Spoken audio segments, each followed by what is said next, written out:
Olá, meus amigos. Então, vamos dar continuidade à nossa matéria de metodologia jurídica A. E na aula passada, nós tratamos um pouco aí sobre a questão das estruturas gerais de comunicação, de organização dos símbolos aí que nós temos dentro da nossa linguagem para poder efetivamente ter um diálogo com alguém. E nós vimos aí então a questão até mais subjetiva, digamos assim, de escolha dos símbolos no momento de se manter essa comunicação. E que nós temos então aqueles termos que são escolhidos por nós para manter essa comunicação e o destaque dado para esses termos. E nós fizemos até uma classificação em cima disso, pensando então numa questão de hierarquia, termos então que estariam no alto e aqueles que estariam embaixo, uma questão de participação, aqueles que estão dentro e aqueles que estão fora, e uma questão de relevância, né, de claro ou escuro, tá? Tudo isso aí então trabalhamos na aula passada. Agora, precisamos trazer à tona agora a discussão acerca da aplicação mais direta, mais incisiva para o mundo jurídico de todas essas concepções. Afinal, ainda que eu tenha trazido para vocês alguns exemplos já passíveis aí de compreensão dentro do ordenamento jurídico, dentro do fenômeno jurídico, precisamos agora entender como tudo isso se aplica dentro de uma roupagem propriamente jurídica. E para isso, então, nós precisamos retornar a algumas ideias basilares de teoria do direito. E nós podemos aí nos orientar na ideia kelseniana, inicialmente, relembrar algumas ideias que inclusive eu já passei para vocês em aulas presenciais, mas precisamos reforçar para que vocês refresquem a memória e compreendam bem o funcionamento, então, dessa questão da hermenêutica, da interpretação do direito. Tá? Vamos lembrar do seguinte, que quando estávamos falando de Kelsen e de interpretação da norma jurídica, nós tratamos daquela hipótese de interpretação autêntica e não autêntica. O devido destaque à interpretação autêntica nós já demos nas aulas passadas. O que eu quero destacar mais agora para vocês é a ideia da interpretação não autêntica. Por quê? A interpretação não autêntica ela é entendida como um ato aí de conhecimento. E como assim um ato de conhecimento? Porque o intérprete ele vai então extrair o sentido jurídico da norma sem que ele aplique efetivamente aquele sentido a um caso concreto. Ou seja, o ato de interpretar aí nessa interpretação não autêntica, ele é justamente não exatamente um ato de vontade em si, de imposição da norma, mas um ato de conhecer as suas nuances, conhecer os seus possíveis sentidos, para que, porventura, se surgir algum caso concreto, você talvez se aproveite dessa interpretação, digamos aí, genérica, digamos aí, abstrata. Muito bem. Então veja que falarmos da interpretação não autêntica seria um ato de conhecer. E vamos pensar sempre naquele exemplo mais simples para entender.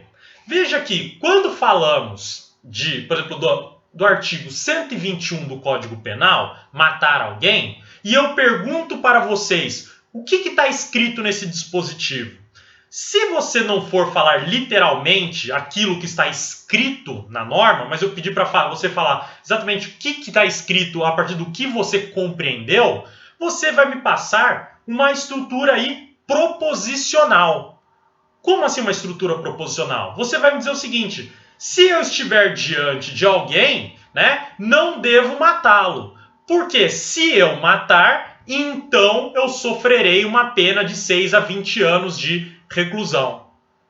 Veja que você transmitiu a ideia para mim, não com as mesmas palavras, né, que você encontra lá no Código Penal. Mas você transmitiu aquela ideia para mim utilizando outros termos. Termos que para mim se tornam muito mais palpáveis, muito mais simples para compreender a ideia que está por trás do artigo 121, matar alguém.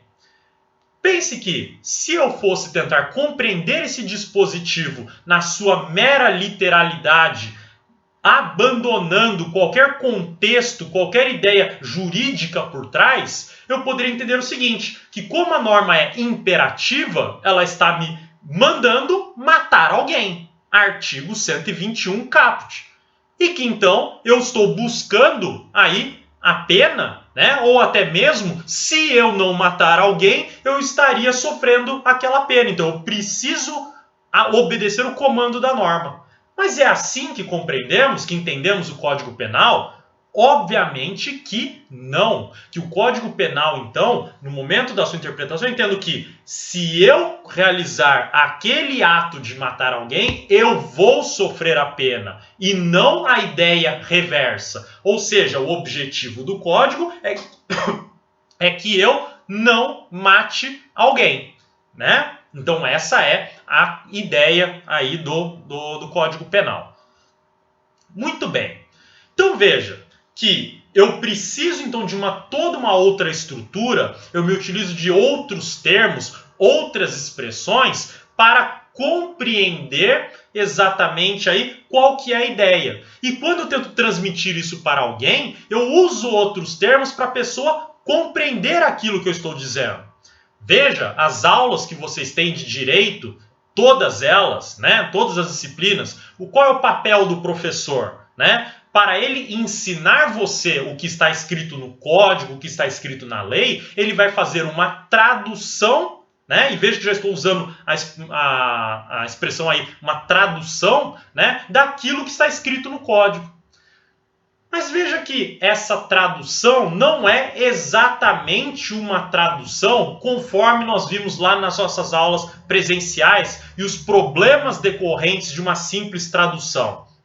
Porque veja, eu fiz aí uma comparação entre duas línguas e depois eu fiz um pensamento para tentar entender aquele sentido. Lembra aquele exemplo do Tércio que nós trabalhamos lá nas aulas presenciais, em que ele não conseguia entender que o quadro estava torto?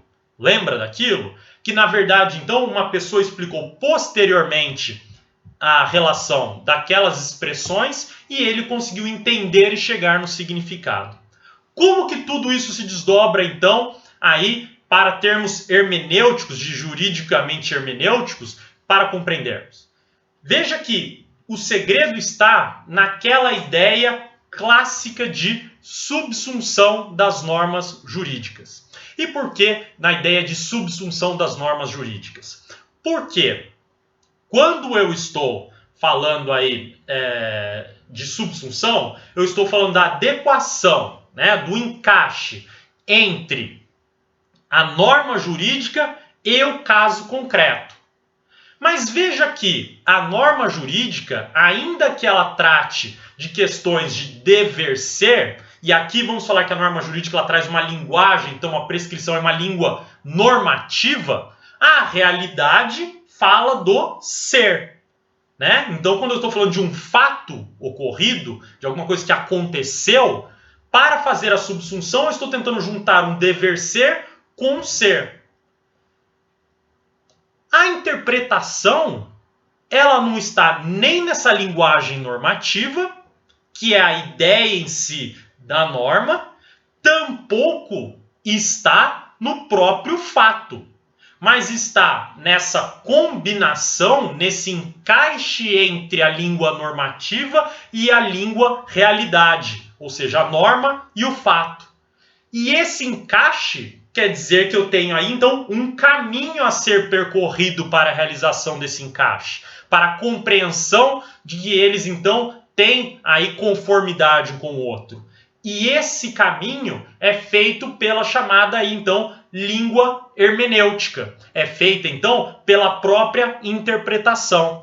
É a interpretação que liga, então, aquela norma, a linguagem normativa, à linguagem ou língua realidade, tá? É essa língua hermenêutica. E veja, aí então está o centro do nosso debate, o centro da nossa pesquisa, do nosso pensamento e reflexão nas aulas. É compreender, então, o que é exatamente essa língua hermenêutica a partir de todos esses subsídios que eu passei para vocês nas aulas passadas. Então, olha, que essa língua técnica e propriamente hermenêutica, para a compreensão aí, né? Eu preciso, então, buscar agora a sua constituição. E a sua constituição, então, está dentro dessa ideia de dever ser que não é prescritivo e não é simplesmente descritivo. Volta para a ideia lá do Kelsen. A interpretação não autêntica, lembra que ela descreve prescrições?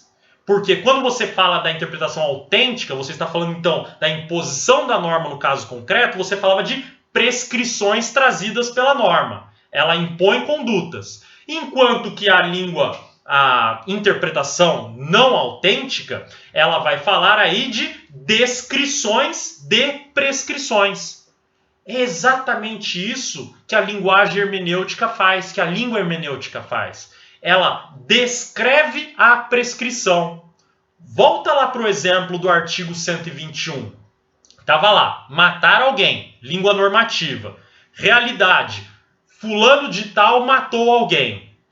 Como que eu vou fazer a ligação entre eles? Eu vou pegar a prescrição e vou descrevê-las. Vou dizer, se alguém matar outra pessoa, então deve sofrer a pena. E eu olho para a realidade, fulano matou tal pessoa. Pronto, eu fiz o encaixe. Eu usei então essa língua hermenêutica para carregar aí a língua normativa no encaixe com a língua realidade. Então, olha só, a língua hermenêutica então, ela é um dever ser descritivo. Ela então descreve as prescrições, descreve de maneira que eu consiga fazer o transporte de uma ideia para a outra, tá? E olha, isso então vai se basear, todo esse transporte vai se basear numa ideia muito básica. Uma ideia, então, daquele chamado legislador racional, o qual aí o professor Tércio Sampaio, baseado nas ideias do Nino, não o Nino lá da PUC, tá? Não é o Nino, nosso companheiro lá, faz tudo, descobre tudo, faz tudo pra gente, mas Nino doutrinador, que vai então estabelecer essa figura do legislador racional. E o que é esse legislador racional, né? É aquele que a gente faz referência a todo momento. Quando eu dizer assim, a intenção do legislador no momento da criação da norma era essa. Ou então, olha, pretendia o legislador que regulasse dessa forma. Ou até mesmo, a lei aqui, na verdade, está nos dizendo que... E daí eu desenvolvo a minha ideia. O que eu estou falando aqui nesse caso, então? Eu estou tratando aqui de um meio termo, digamos assim, para falar de forma bem aí, bruta essa ideia, mas um meio termo entre a voluntas legis e a voluntas legislatores, né? Ou mens legis e mens legislatores. Que eu não vou pretender pensar naquilo em que está simplesmente posto ou naquilo que foi pensado e querido pelo legislador personificado no passado. Mas eu estou trabalhando aqui simplesmente com essa ideia de transporte.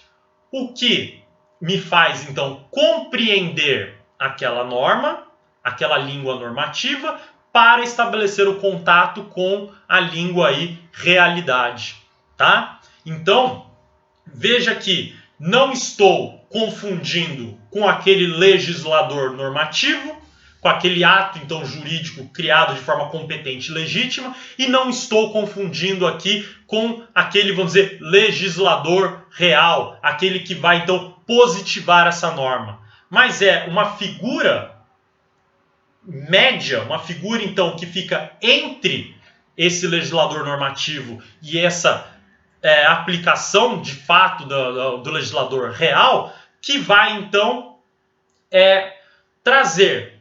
fazer o transporte para a devida aplicação da norma, a sua interpretação e aplicação nos casos concretos.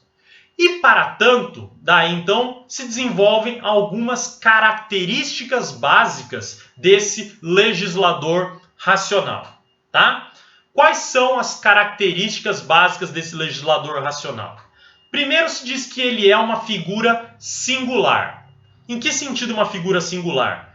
Ainda que você tenha diversos parlamentares, ainda que você tenha diversas casas legislativas, você entende que ele, na verdade, tem uma única identidade, que é o legislador, tá? Não confundindo com mens legislatórios ou voluntas legislatórias. Mas a ideia aí metalinguística por trás aí de que ele é uma figura única. Além disso, ele é uma figura permanente. E veja que aí então ele se distancia já dessa ideia de voluntas legislatórias. Porque nem com a passagem do tempo, nem com a morte daquelas vontades concretas, ou daquele legislador vivo, pessoa, ele se extingue. O legislador racional está além disso. Ele não é então uma figura. Ele é único, mas ele não é uma pessoa suscetível de sofrer o evento morte, mas ele é, na verdade, uma vontade aí independente do tempo. Além disso, além de singular e permanente, ele é também único, porque ele é o mesmo para todas as normas jurídicas, né? Ou seja, existe uma vontade única. Você não pode falar aí de um legislador racional para cada uma das normas jurídicas. Também, ele é um legislador racional, ele é consciente. Porque ele tem ciência, ele compreende todas as normas emanadas no passado, aquelas que estão emanando agora e aquelas que serão, aí que potencialmente serão realizadas no futuro. Ou seja, ele está consciente do todo do ordenamento jurídico. Veja. Lembrando sempre, você fala assim, nossa, mas não existe uma pessoa assim. Lembrando de novo, não estamos falando de uma pessoa. Estamos falando aí de um aspecto metalinguístico para compreender esse transporte da norma para a realidade, tá? Então, por isso que esse legislador racional, ele está numa figura assim tão acima da questão propriamente humana. Não se confundindo então com voluntas legislatórias nem com voluntas leves. Além disso, ele é finalista, porque toda vez que ele cria uma norma e ela entra em vigor, né, essa norma aí, ela tem alguma finalidade, ela tem alguma intenção, por isso finalista. Também ele é onisciente, porque ele conhece todos os fatos e todas as condutas. Ou seja, os eventos que aconteceram no passado, os presentes, aqueles que podem ocorrer no futuro. E por isso, então, ele vai conseguir adequar as normas aos casos aí, os eventos que venham a ocorrer, tá? E entender o porquê que tem que se aplicar também no passado ou então questões presentes. Ele também, além de onisciente, ele é onipotente. E por que onipotente? Porque as suas normas jurídicas, elas vão vigorar enquanto ele quiser que elas vigorem. Ou seja, a vigência dessa norma, ela só se extingue se ele criar uma outra em substituição, tá? Então, veja no nosso ordenamento, como que você revoga uma lei? Você precisa de uma nova lei revogando essa anterior. Não estou nem entrando aqui no caso das leis temporárias, excepcionais, aí que tem já um prazo, né? Mas veja, nas que tem prazo indeterminado, você precisa de uma nova lei revogadora. E mesmo nas de prazo determinado, é o próprio legislador que determina o momento que deve se extinguir. Ele diz, então, quando se substitui essa norma. Ele também tem como característica, ele é justo. Por que ele é justo? Porque a ideia é que ele sempre vai querer aí o bem de todos, o bem comum. Ele então vai montar o ordenamento jurídico para buscar essa finalidade última que nós temos para o direito, que é da justiça. Também ele é coerente. E por que ele é coerente? Veja, porque nas antinomias que nós encontramos no nosso ordenamento, ou seja, no conflito de leis, ele mesmo traz meta-regras, né? Ele traz aí, então, regras do nosso próprio sistema para a solução do conflito das leis. Ou seja, fazendo com que os conflitos sejam somente aparentes, tá? Ainda que nós saibamos que podem ter exemplos aí de antinomias reais, como, por exemplo, aquela existente no artigo 134 do Código Tributário Nacional, que ao mesmo tempo fala de responsabilidade subsidiária e solidária, né? Mas daí é uma outra questão, tá? Muito bem. Outra característica. Ele é omnicompreensivo. E o que é ser omnicompreensivo? Por quê? Ele vai dizer o seguinte, que o ordenamento jurídico, ele vai regular tudo. Não há aí incompletude do ordenamento. Ou seja, ainda que seja de forma explícita, com leis, ele pode também deixar regulamentada determinada matéria, determinado fato, de maneira implícita. Vamos pensar no exemplo? Pense nas fontes do direito. Omissa a lei, quando a lei for omissa, você usa, vamos usar aqui a expressão mais simples, do artigo da lei de introdução, que então a lei for omissa, se utilizar analogias, costumes, princípios gerais de direito, tá? Não vamos nem discutir as fontes aí, que nós já vimos isso em introdução ao estudo do direito, né? Então isso aí já foi uma questão superada. Mas veja, para fins de fonte, o ordenamento jurídico ele é fechado. Ele então diz para você como se solucionam os fatos, ele é completo. E outra característica é que ele é econômico. E por que ele é econômico?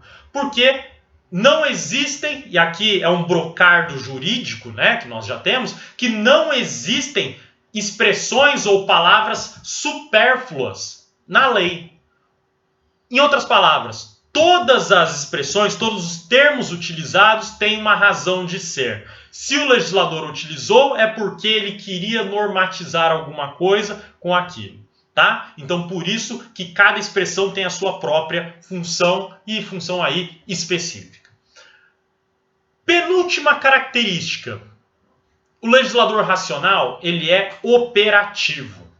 E o que significa dizer operativo? Porque todas as suas normas têm aplicação, têm aplicabilidade. Ou seja, não existiria normas inúteis. Não existiriam aí palavras inúteis, né? Ou seja, você não pode falar que uma lei não tem aplicação enquanto vigente, tá? E como última característica, nós temos que o legislador racional, ele é preciso. E em que sentido ele é preciso?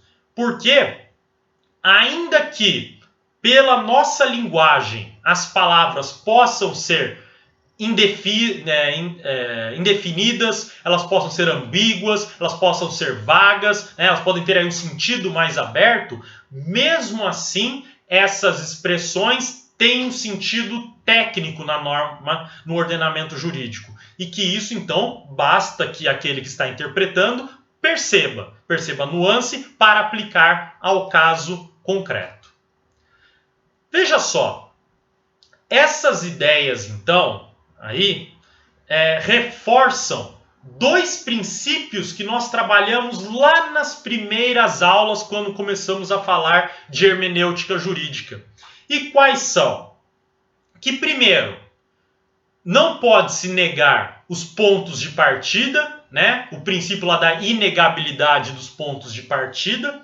Ou seja, quando eu faço uma hermenêutica jurídica, eu parto então da ideia de que a norma está pronta, perfeita para ser aplicada aos casos concretos. Eu não posso negar a norma em si.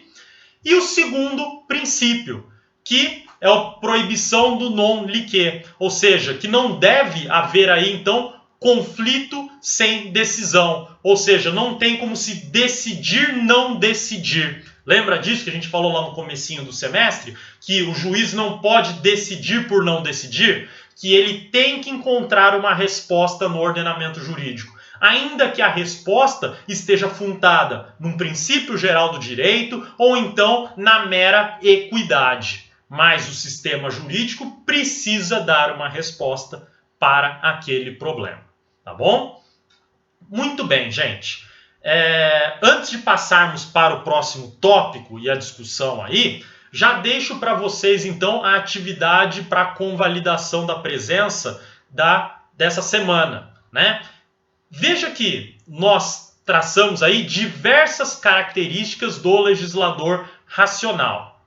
E, principalmente, a ideia aqui do legislador não trazer expressões redundantes, palavras supérfluas e mais, não existir normas inúteis no nosso ordenamento. Muito bem, o que eu quero que vocês busquem? Encontrem para mim e falem para mim na atividade qual norma, se existe aí alguma norma de verdade no nosso ordenamento que é inútil ou que usa palavras supérfluas, tá? Existe aí vigente alguma norma que é inútil, inaplicável, tá? Quero que vocês respondam isso daí para mim, tá? E dou até uma dica para vocês, tá bom? De um ato que agora deixou essa inutilidade fora, mas lembre que o nosso presidente da República há pouco tempo andou mexendo com alguns decretos dele aí, né? Na verdade não dele, mas do passado, ele andou determinando algumas coisas para os decretos aí que existiam aí no passado.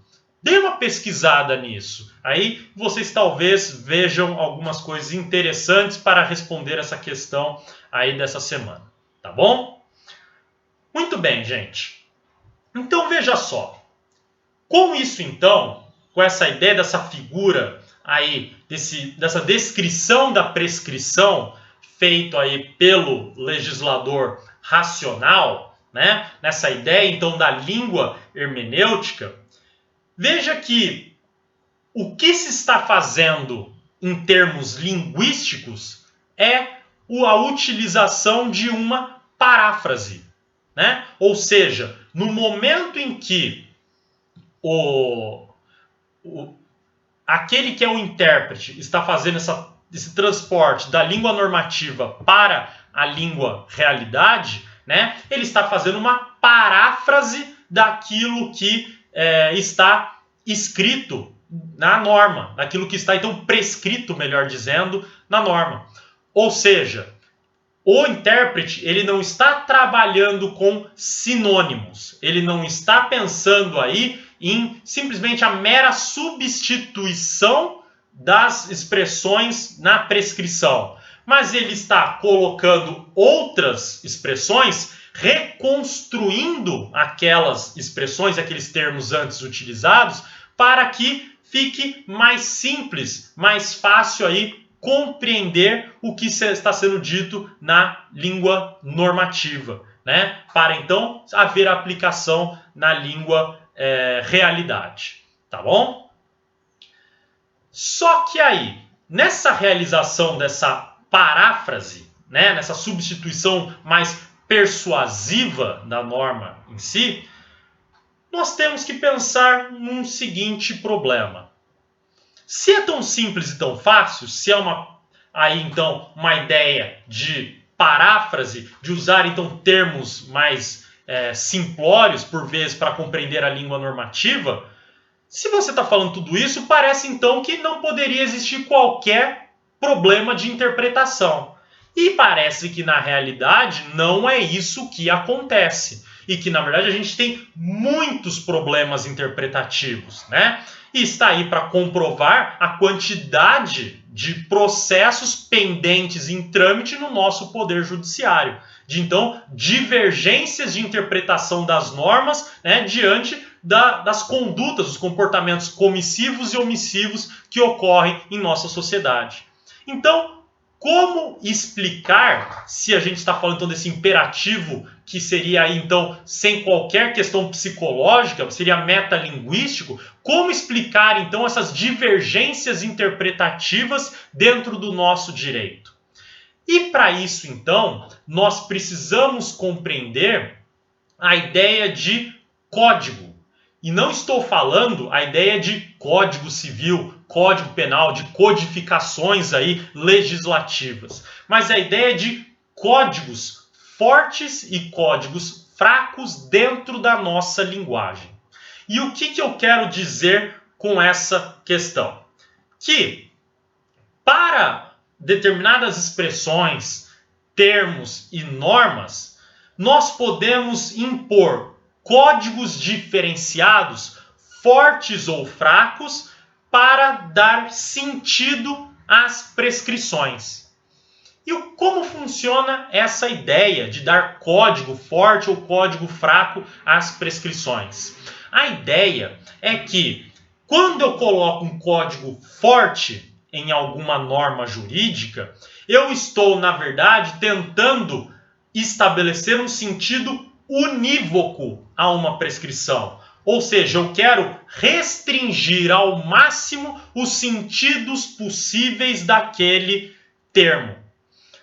Então veja, para aquele que tem um determinado objetivo, ele vai querer, por exemplo, um objetivo único, e daí e quer seguir nessa linha reta para que seja concretizado aquele determinado objetivo, ele vai tentar por vias totais, ele vai tentar então sempre trazer uma ideia de sentido, de código forte para as expressões. Ou seja, ele não vai querer saber de discutir e buscar alternativas dentro da língua normativa. Muito pelo contrário, ele vai então buscar um único e certo sentido para que aquele que está estabelecendo uma relação jurídica com ele não possa se excusar de alguma maneira do cumprimento do seu dever jurídico ou da sua obrigação. E veja que isso é exatamente o oposto que essa pessoa que está se relacionando juridicamente vai querer. Porque se um lado impõe um código forte, de que ele quer que tenha determinado direito dele prestado ou respeitado, o outro lado, não querendo o mesmo objetivo, ele vai impor um código fraco a essa obrigação, a esse dever. Em que sentido um código fraco? Ele vai tentar, então, flexibilizar, ele vai tentar diminuir o rigor daquelas expressões, daqueles termos, os sentidos deles, para poder aí então ter possibilidades, hipóteses diferenciadas de comportamento. Então, se por exemplo, eu obrigo o cumprimento de uma prestação como um código forte, o meu devedor, ele pode impor um código fraco para tentar ver vias alternativas para que ele não precise cumprir aquela obrigação do jeito que está sendo imposto por aquele código forte. Ele vai tentar então pensar num código fraco para aí se excusar. Mas veja que isso também você pode pensar por um outro lado. Como assim? Aquele que tem um determinado objetivo pode prever que aquele com quem ele está se relacionando está também trabalhando com um código fraco. Que ele quer trabalhar com esse código fraco e ele quer, portanto, flexibilizar aquela norma jurídica. Então, o que ele já vai fazer de antemão? Ao invés de ele impor um código forte desde logo, ele impõe um código fraco. Porque ele já abre um leque de possibilidades para aquele que é devedor escolher dentro dessas possibilidades, como forma então aí de uma prevenção, uma precaução tomada por aquele que quer a relação do direito, já abrir as possibilidades para não ter aí no futuro um litígio, ter um conflito. E também podemos inverter essa história, pensando que o próprio devedor, aquele que recebe então, o receptor dessa mensagem, ele também pode querer um código forte. Por quê? Se aquele que emite um código fraco e dá muitas alternativas, pode fazer com que o receptor se sinta perdido, né? Em qual medida deve ser tomada, qual comportamento ele deve ter. E por isso ele pode querer exigir da parte contrária um código forte. E estabelecer esse código forte, então, para que ele saiba exatamente como ele deve agir. Então, no fim, o que acontece? Dentro, ainda que nós tenhamos uma língua hermenêutica que faz uma paráfrase para compreensão, para aplicação nos casos concretos, a depender daquele que está, então, trabalhando com essa interpretação, ele pode impor a essa linguagem hermenêutica, esse sentido extraído da língua normativa, um código forte ou um código fraco.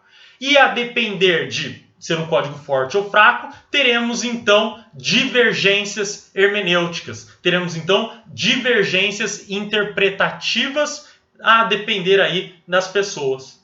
Sem que isso imponha, né, traga aí a ideia de termos um enfraquecimento do direito.